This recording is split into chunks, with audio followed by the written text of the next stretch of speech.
Assalamu alaikum, this is Nawullah Khan. Today we will discuss about LLC creation और type of LLCs जो non US resident can create, और उसके साथ साथ हम ये भी डिस्कस करेंगे कि वो कौन सी बेसिक रिक्वायरमेंट्स है किसी भी एलएलसी को क्रिएट करने या कोई भी सी कॉरपोरेशन जो non US resident can create.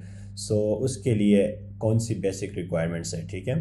क्योंकि बहुत सारे लोगों को ये नहीं पता होता, वो किसी भी सर्विस प्रोवाइडर को अपनी पर्सनल डिटेल्स दे जाते हैं। इसलिए बेटर यही है कि आप उसके बारे में ये जानें कि वो कौन सी बेसिक रिक्वायरमेंट्स हैं किसी भी एलएलसी को क्रिएट करने के लिए, आप किसी भी सर्विस प्रोवाइडर को कैसे दे सकते हैं, ठीक है। सबसे पहले हम डिस्कस करेंगे टाइप ऑफ एलएलसीज या टाइप ऑफ कंपनीज जो आप अमेरिका के अंदर क्रिएट कर सकते हैं as a non US resident. ये बहुत ज़्यादा इंपॉर्टेंट है कि आप जब नॉन यूएस रेजिडेंट हैं तो कौन कौन सी कंपनीज आप अमेरिका के अंदर क्रिएट कर सकते हैं या फाइल कर सकते हैं। सबसे पहले जो कंपनी है, जैसे लिमिटेड लाइबिलिटी कंपनी एलएलसी आप क्रिएट कर सकते हैं अगर आप यूएस के लोकल हैं या नॉन यूएस रेजिडेंट हैं, चाहे आप पाकिस्तान से हो, बांग्लादेश से हो या किसी भी कंट्री से हो, आप एलएलसी क्रिएट कर सकते हैं as a non US resident. दूसरी जो कंपनी आप क्रिएट कर सकते हो वो है सी कॉरपोरेशन। एलएलसी याद रखिएगा, सिंगल मेंबर भी हो सकती है और मल्टी मेंबर भी हो सकती है। इसी तरह से जो सेकंड कंपनी आप as a non US resident can create वो है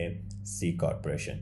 सी कॉरपोरेशन ये भी एक टाइप ऑफ कंपनी है जिसमें मुख्तलिफ शेयर होल्डर्स आप रखते हैं, और इसी तरीके से ये कंपनी फाइल होती है as a non US resident you can create. लेकिन एस कॉरपोरेशन फाइल करने के लिए आपको यूएस का रेजिडेंट या यूएस लोकल होना मस्ट है, अदरवाइज आप एस कॉरपोरेशन कंपनी क्रिएट नहीं कर सकते।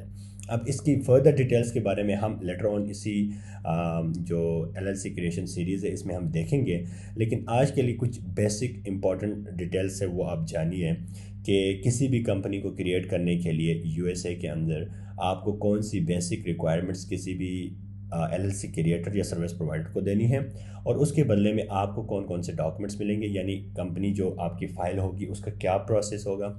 ये सारी चीज़ें हम वन बाय वन डिस्कस करते हैं। अब हम स्टेप बाय स्टेप डिस्कस करते हैं कि हमें कौन सी बेसिक जो रिक्वायरमेंट्स हैं